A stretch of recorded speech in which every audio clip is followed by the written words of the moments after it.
नमस्कार मित्रांनो, स्वागत आहे तुमचं पुन्हा एका नवीन अशा रोमॅन्टिक लव्ह स्टोरीमध्ये.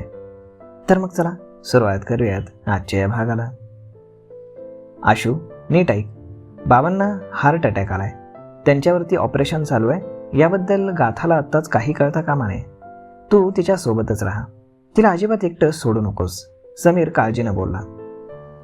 तुम्ही काही काळजी करू नका जीजू, आम्ही सगळे आहोत गाथाच्या सोबत.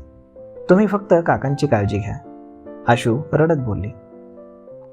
थँक्यू, मी नंतर फोन करेन, असं म्हणून समीरनं फोन कट केला. काय म्हणाले जीजू? गाथाने रडतच आशूला विचारलं. गाथा, काकांना हार्ट अटॅक आलाय, आशू डोळ्यात पाणी आणून बोलली. काय? त्यांचं ऑपरेशन चालू आहे, आशू म्हणाली आणि गाथा एकदम सुन्न झाली. गाथा, सावर स्वतःला, स्ट्रॉंग राहायचे तुला, आशू तिला धीर देत बोलली. मला जायचंय बाबांकडे, गाथा उठून उभी राहिली. जीजू फोन करतो म्हणालेत आणि त्यांनी तुला घरीच थांबायला सांगितलंय, आशू तिला जाण्यापासून रोखत बोलली. माझे बाबा हॉस्पिटलमध्ये असताना मी घरी कशी थांबू? नाही आशू, मला माझ्या बाबांजवळ जायचंय, आशू त्यांना गरज आहे माझी, असं म्हणून गाथा तशीच तिच्या रूमच्या बाहेर पळाली. गाथा थांब, गाथा प्लीज, असं वेड्यासारखं नको करूस. आशू तिच्या मागे धावत मग तीही रूमच्या बाहेर आली. गाथा बंगल्याच्या बाहेर आली आणि तिनं तिची कार काढली. आशू ही पटकन तिच्या सोबत बसली आणि मग दोघीही हॉस्पिटलकडे निघाल्या. हॉस्पिटलमध्ये इकडे संग्रामवरती शस्त्रक्रिया चालू होती. त्यांची हालत फारच क्रिटिकल होती. ताई, जीजू, गाथा पळतच ऑपरेशन थिएटरच्या समोर येत बोलली. गाथा, बाळा तू इथे काय करतेस? माया तिला पाहून घाबरून बोलली. ताई, बाबा कसे आहेत? मला त्यांना भेटायचे, ते ठीक आहेत ना? गाथा रडत मायाला मिठी मारत बोलली. गाथा, बाबांवरती ऑपरेशन सुरू आहे, ते ठीक होतील, तू नको काळजी करूस. तू ठीक आहेस ना? आणि तू इथे का आलीस? घरी जाऊन आराम कर, टेन्शन घेऊ नकोस, माया तिला समजावत बोलली. ताई, हे सगळं माझ्यामुळे झालं ना, बाबांना माझ्यामुळे हार्ट अटॅक आला ना जीजू, गाथा रडत समीरकडे पाहत होती. नाही बाळा, तुझ्यामुळे काही झालं नाही, समीर तिच्या डोक्यावरनं हात फिरवत बोलला. नाही जीजू, सगळं माझ्यामुळेच झालंय, मीच त्या माणसासोबत लग्न करण्यासाठी बाबांकडे हट्ट केला. किती समजावलं होतं मला बाबांनी, पण मी नाही ऐकलं त्यांचं, आणि आता बाबांना हार्ट अटॅक आलाय. सगळं माझ्यामुळे झालंय, माझ्या जिद्दीमुळे. या सगळ्यासाठी मीच कारणीभूत आहे जीजू, असं म्हणून गाथा समीरच्या मिठीमध्ये शिरून रडू लागली.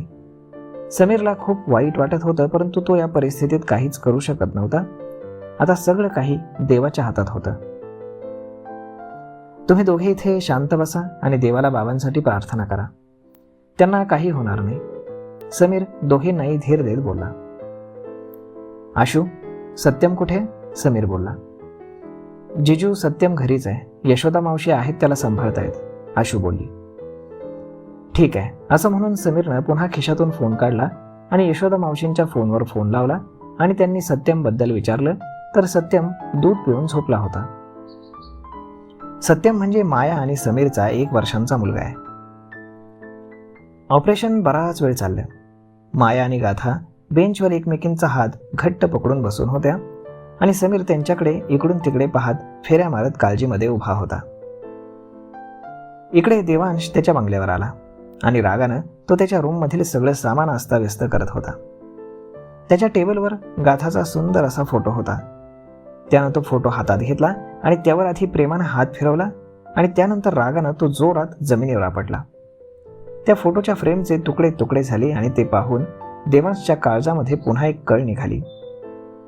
त्यानं रागानं त्याचा हात त्याच्या रूमच्या ड्रेसिंग टेबलवर मारला. ड्रेसिंग टेबल सुद्धा एका झटक्यात चुरा झाला आणि त्याच्या देखील काही काचा त्याच्या हातात घुसल्या आणि त्यातून रक्त बाहेर येऊ लागलं. त्याच्या पाठीमागून त्याची माई आजी, शिव म्हणजे त्याचा मित्र तिथे आले आणि त्याचा हा राग आणि त्रागा पाहून तर दोघेही थक्क होऊन फक्त त्याला पाहत होते. खरं तर त्यांना देवांशच्या वागण्याबद्दल खूप राग येत होता, परंतु सध्या त्याच्यावर राग व्यक्त करण्यापेक्षा त्याला सावरणं जास्त महत्वाचं होतं. देवांश, तू काय करतोयस? माई आजी ओरडली आणि पळतच जाऊन त्याचा रक्ताने माखलेला हात तिने गच्च पकडला. देवांश, तुला वेळ लागले का? काय मूर्खपणा चालवलायस तू? शिव सुद्धा काळजीनं फर्स्ट एड बॉक्स घेऊन येत त्याच्याजवळ बोलला. स्टे अवे फ्रॉम मी, मला एकट्याला राहू द्या प्लीज, तुम्ही दोघेही जा इथून. देवांश अतिशय रागाने त्या दोघांनाही ओरडून बोलला. देवांश, सावर स्वतःला. इकडे दे हात पाहू. शिव त्याचा हात हातात घेऊन त्या जखमेवरचं रक्त कापसाच्या बोळ्यानं पुसत बोलला. सांगितलं नाही मी तुला, जा इथून. देवांश त्यालाही अतिशय रागानं बोलला. तुझ्या हातावर पट्टी बांधल्याशिवाय मी इथून कुठेही जाणार नाही. शिव देखील त्याला तितक्याच रागानं बोलला. देवांश बाळा, अरे जरा या म्हातारीचा तरी विचार कर. तुला असं रक्तबंबाळ झालेलं पाहून माझ्या जीवावरती किती घाव होत असतील याची कल्पना आहे का तुला? माई आजी गहीवरून त्याच्या रक्ताळलेल्या हाताकडे पाहत बोलली. त्यांच्या डोळ्यामध्ये त्याच्यासाठी खूप काळजी, वेदना आणि पाणी होतं. ते पाहून देवांशलाही भरून आलं आणि त्यानं माई आजीला रडतच मिठी मारली. माई आजी त्याला गोंजारत थोपटत होती आणि शिव त्याच्या हातातील काचा काढून त्याच्या हातावरती मलमपट्टी करत होता. इकडे संग्रामच्या ऑपरेशनला 3 ते 4 तास उलटून गेले आणि अखेर ऑपरेशन थिएटरच्या बाहेरचा लाल लाईट बंद झाला. 5 मिनिटांनी डॉक्टर बाहेर आले. त्यांना पाहून समीर, माया, गाथा, आशू त्यांच्या जवळ जाऊन आशेनं पाहत होते. Don't worry, he is all right. आम्ही सगळे ब्लॉकेजेस काढलेले आहेत. त्यांना अजून शुद्धीवर यायला वेळ लागेल, डॉक्टर बोलले.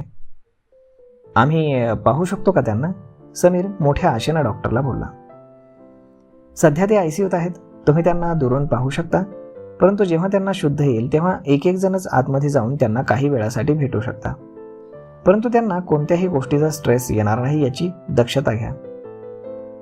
टेक केअर, असं म्हणून डॉक्टर त्यांना सांत्वना देऊन तिथून निघून गेले. बाबा आता आउट ऑफ डेंजर आहेत हे ऐकून गाथा आणि मायाने एकमेकांना मिठी मारली.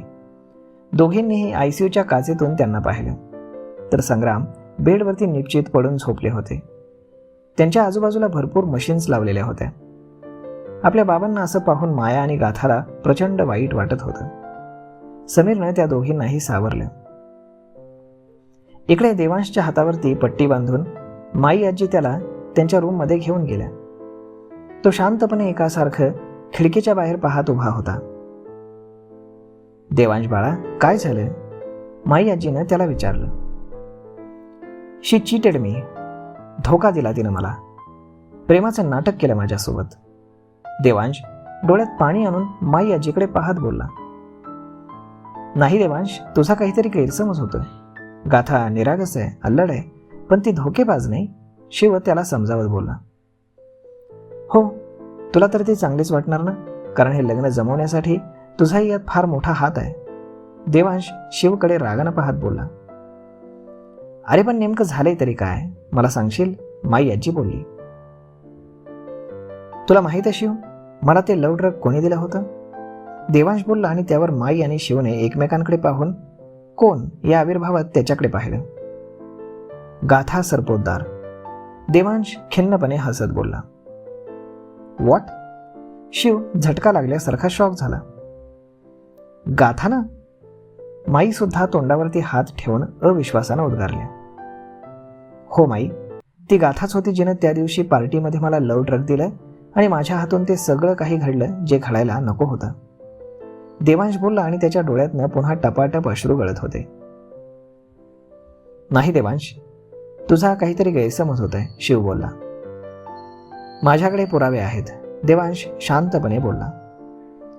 त्या रात्री ती सहजच त्या हॉटेलवरती नव्हती आली.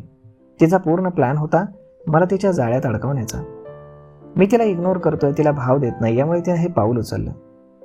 तिला माहीत होतं मला जाळ्यात फसवण्यासाठी तिला असाच काहीतरी डाव खेळावा लागेल आणि तिने तो खेळला आणि मी त्यात पूर्णपणे अडकलो. माझ्यासोबत लग्न करण्यासाठी ती इतक्या खालच्या थराला जाऊ शकते याचा मी स्वप्नातही विचार केला नव्हता. देवांश पुन्हा दात आवळत रागानं बोलला. देवांश जे काही बोलत आहे ते ऐकून माई आणि शिव दोघेही शॉक झाले, कारण गाथासारखी निरागस मुलगी असं काही पाऊल उचलेल यावर त्यांचा विश्वासच बसत नव्हता. परंतु देवांश सुद्धा पुराव्याशिवाय असं वागणार नाही यावरही त्यांचा विश्वास होता. त्यामुळे या घडीला त्यांना काय बोलावं काहीच सुचत नव्हतं. तर मग मित्रांनो, काय आहे नक्की हे प्रकरण आणि कशा प्रकारे हे सगळं झालेलं आहे हे सगळं जाणून घेण्यासाठी तुम्हाला थोडा वेळ वाट पाहावी लागेल. आपण भेटूयात पुढच्या एका नवीन एपिसोडमध्ये. परंतु आजचा हा एपिसोड तुम्हाला कसा वाटला हे तुम्ही आम्हाला कमेंट करून नक्कीच सांगा. आणि जर आवडला असेल तर आपल्या जवळच्या मित्रमंडळींसोबत देखील हा व्हिडिओ तुम्ही शेअर करायला विसरू नका. धन्यवाद.